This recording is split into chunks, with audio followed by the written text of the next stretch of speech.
نحمدہ ونصلی علی رسولہ الکریم اما بعد فاعوذ باللہ من الشیطان الرجیم بسم اللہ الرحمن الرحیم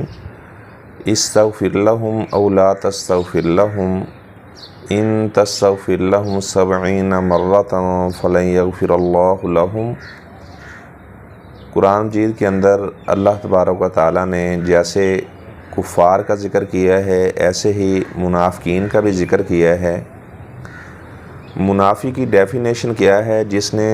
زبان سے تو کلمہ پڑھ لیا مگر دل سے وہ کافر تھا۔ تو آپ صلی اللہ علیہ وسلم جب ہجرت کر کے یثرب گئے تو وہاں پر خزرج قبیلے کا ایک آدمی تھا جس کا نام عبداللہ بن ابی تھا۔ اس کو انہوں نے اپنا سربراہ بنانا تھا۔ خزرج قبیلے والوں نے انہوں نے تاج بھی تیار کر لیا تھا، اس کے سر کے اوپر تاج پوشی کی جانی تھی۔ تو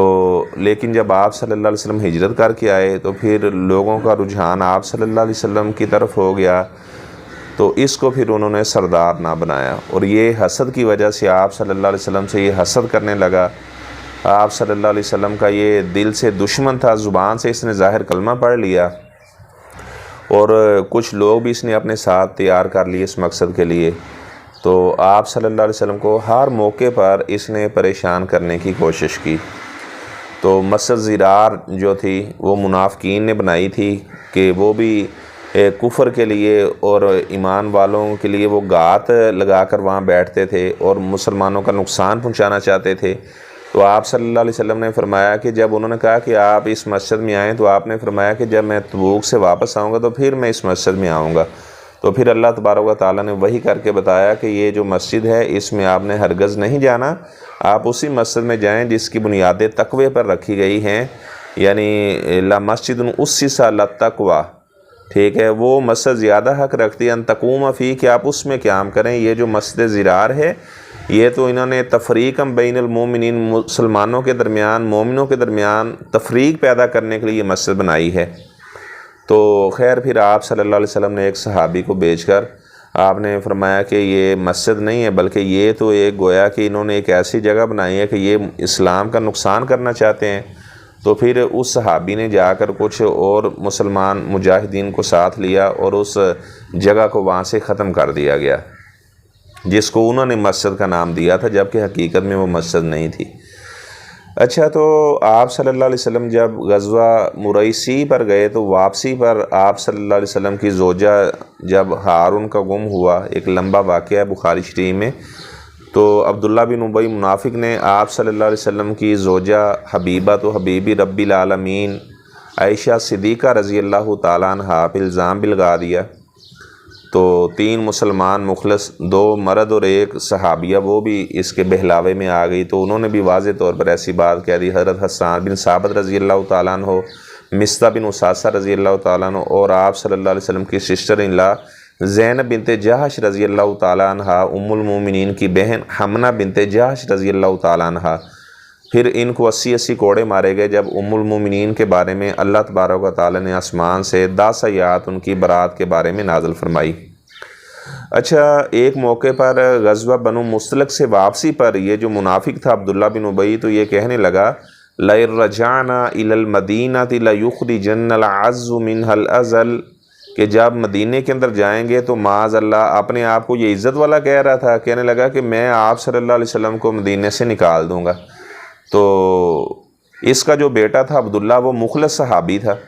اچھا، اس نے تلوار لے کر وہ کھڑا ہو گیا۔ اس نے کہا جب تک آپ اس بات کا اعتراف نہیں کرو گے کہ آپ سب سے بڑے ذلیل ہو اور آپ صلی اللہ علیہ وسلم سب سے زیادہ عزت والے، میں آپ کو مدینے میں نہیں جانے دوں گا۔ تو پھر اس نے پھر آپ صلی اللہ علیہ وسلم سے معافی بھی مانگی عبداللہ بن ابی نے، اور بیٹے نے اس بات کا اعتراف کروایا جیسا کہ جامع ترمذی میں ہے۔ اس کے بعد پھر اس نے اسے مدینے میں جانے دیا۔ اچھا، میں آتا ہوں جو آیات میں نے آپ کے سامنے پڑھی ہے تو تمہیدی طور پر، اچھا یہاں پر میں بتا دوں کہ نفاق کی 2 قسمیں، ایک ہوتا ہے اعتقادی نفاق، ایک ہوتا ہے عملی نفاق۔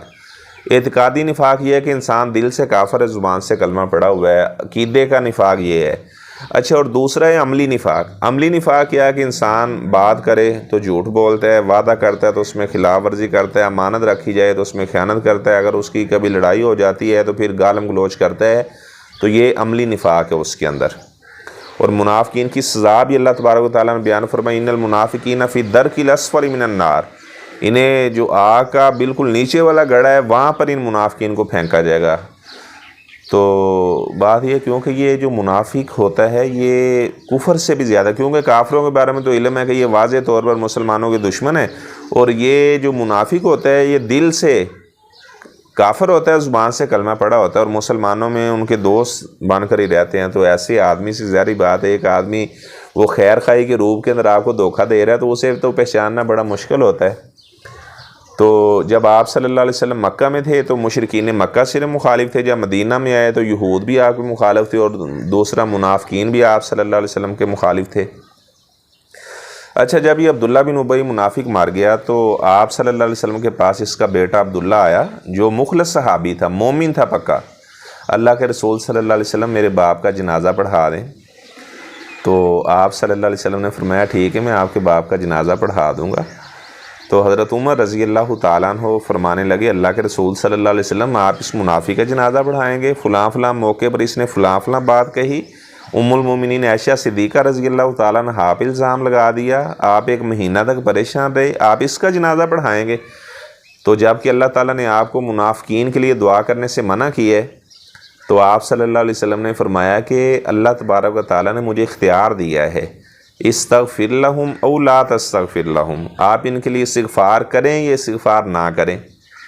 ان تستغفر لہم 70 مرۃ فلن یغفر اللہ لہم، اگر آپ 70 بار بھی ان کے لیے استغفار کریں گے تو اللہ تعالیٰ نے معاف نہیں کرے گا۔ آپ نے فرمایا کہ عمر میں 70 بار سے بھی زیادہ اس کے لیے استغفار کر لوں گا۔ اللہ اکبر، انبیاء کا کتنا بڑا ظرف ہوتا ہے۔ ہماری ماں عائشہ صدیقہ رضی اللہ تعالیٰ عنہا پہ الزام لگانے والا بھی یہی، آپ صلی اللہ علیہ وسلم کے بارے میں نازیبہ کلمات کہنے والا بھی یہی، اور آپ فرما رہے ہیں کہ میں 70 بار سے بھی زیادہ اس کے لیے بخشش کی دعا کر دوں گا کہ اللہ تعالیٰ اسے معاف کر دے۔ تو اللہ تعالیٰ نے فرمایا کہ اگر آپ 70 بار بھی ان کے لیے بخشش کی دعا کریں گے اللہ تعالیٰ معاف نہیں کرے گا۔ وجہ کیا ہے؟ ذالک بأنہم کافروا باللہ ورسولہ، کہ انہوں نے اللہ اور اس کے رسول صلی اللہ علیہ وسلم کے ساتھ کفر کیا ہے۔ تو یعنی پتہ چلا کہ اگر کوئی انسان بد عقیدہ ہے اور اس کے لیے آپ دیکھیں کہ پیغمبر صلی اللہ علیہ وسلم بھی دعا کرے تو اللہ تعالیٰ ان کی دعا کو بھی فرما رہے ہیں کہ آپ استغفار کرنا یا نہ کرنا یہ برابر ہے۔ یہاں پہ امر کے صیغے کے ساتھ ہے اور سورہ منافقین کے اندر ماضی کے صیغے کے ساتھ ہے۔ استغفرت لہم ام لم تستغفر لہم لن یغفر اللہ لہم، آپ ان کے لیے استغفار، آپ نے استغفار ان کے لیے کریں یا آپ استغفار نہ کریں، اللہ کبھی بھی ان کو معاف نہیں کرے گا۔ تو خیر آپ صلی اللہ علیہ وسلم اس کا جنازہ آپ صلی اللہ علیہ وسلم نے پڑھایا۔ جب قبر میں اتار دیا گیا تو آپ صلی اللہ علیہ وسلم نے اس کے بیٹے عبداللہ سے کہا کہ ایک دفعہ اپنے باپ کو قبر سے باہر نکالو۔ قبر سے باہر نکالا گیا، آپ صلی اللہ علیہ وسلم نے اپنا کرتا مبارک اس کے گلے میں ڈالا، کیونکہ وہ آپ صلی اللہ علیہ وسلم کے چچا عباس رضی اللہ تعالیٰ عنہ جب غزوہ بدر کے موقع پر وہ قیدی بنے تھے تو ان کے بدن پر کوئی لباس پورا نہیں آ رہا تھا، ان کا جسم برہنہ تھا، تو کیونکہ دراز قد تھے وہ، تو عبداللہ بن ابی کا قد بھی دراز تھا، تو پھر عبداللہ بن ابی کا جو کرتا ہے وہ لے کر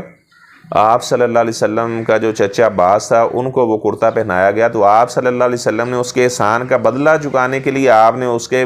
بدن میں اپنا کرتا ڈالا۔ جب آپ صلی اللہ علیہ وسلم نماز جنازہ پڑھا کر فارغ ہوئے تو اللہ تبارک و تعالیٰ نے یہ والی آیت نازل فرمائی، وَلَا تُصَلِّ عَلَىٰ أَحَدٍ مِّنْهُمْ مَاتَ أَبَدًا وَلَا تَقُمْ عَلَىٰ قَبْرِهِ، آئندہ سے آپ نے تو نہ کسی منافق کا نماز جنازہ پڑھانا ہے، نہ ان کے حق میں آپ نے دعا کرنی ہے، اور نہ ہی آپ نے ان کی قبر پر کھڑے ہو کر ان کے لیے دعا کرنی ہے۔ اللہ تبارک و تعالیٰ نے آپ صلی اللہ علیہ وسلم کو منع فرما دیا کہ آئندہ سے آپ نے ان کی قبر پر بھی نہیں آنا، اور دوسرا آپ نے ان کے لیے کوئی کسی قسم کی دعا بھی نہیں کرنی۔ وَلَا تُصَلِّ عَلَىٰ أَحَدٍ مِّنْهُمْ مَاتَ أَبَدًا وَلَا تَقُمْ عَلَىٰ قَبْرِهِ۔ تو آپ اندازہ لگائیں کہ جو لوگ بد عقیدہ ہیں وہ کس ظام کے اندر مبتلا ہیں کہ آپ صلی اللہ علیہ وسلم ہماری سفارش کریں گے کہ ہماری بخشش ہو جائے گی۔ جو آدمی نماز ہی نہیں پڑھتا، دین اسلام کے شاعر کا مذاق اڑاتا ہے، وہ کہتا ہے جی نماز تو دل کی ہے، مسجد میں جانے کی کیا ضرورت ہے، داڑھی رکھنے کی کیا ضرورت ہے، اپنے آپ کو وہ جناب ایسے لباس کے اندر اور سنگلیوں کے اندر جکڑا ہوتا ہے انہوں نے، اور کہتے ہیں لوگوں سے کہتے ہیں جی نمازیں پڑھنے کی کوئی ضرورت نہیں ہے، ہم نے جناب جو ہے نا اندرونی طور پر عشق کیا ہوا ہے، ہمارا ان سے عشق ہے، ایسے وہ جناب کچھ قبروں والوں کا نام لیتے ہیں، کہتے جی ہمیں نماز پڑھنے کی کیا ضرورت ہے۔ تو آپ اندازہ کریں، آپ صلی اللہ علیہ وسلم نے جنازہ بھی پڑھایا ہے، آپ صلی اللہ علیہ وسلم نے اپنا کرتا بھی ڈالا ہے، آپ صلی اللہ علیہ وسلم نے اپنا لعاب مبارک بھی ڈالا ہے، لیکن اللہ تبارک و تعالیٰ کیا فرما رہے ہیں کہ آپ نے دوبارہ کبھی ان کے حق میں دعا نہیں کرنی، اور آپ کے ان کے لیے استغفار کرنا یا نہ کرنا یہ برابر ہے، اللہ تعالیٰ ان کو کبھی بھی معاف نہیں کرے گا۔ تو اللہ تبارک و تعالیٰ سے میں دعا کرتا ہوں اللہ تعالیٰ ہمیں ہر قسم کے نفاق سے محفوظ رکھے، اور اللہ تبارک و تعالیٰ ہمیں ایسے لوگ جو ہمیں نمازوں سے دور کریں، قرآن سے دور کریں، ایسے لوگوں سے بھی اللہ تعالیٰ، بلکہ ایسے شیطانوں سے بھی اللہ تعالیٰ ہمیں محفوظ رکھے۔ اللہ تبارک و تعالیٰ ہمیں دین کے تمام احکامات پر عمل پیرا ہونے کی توفیق عطا فرمائے۔ وآخر دعوانا ان الحمد للہ رب العالمین۔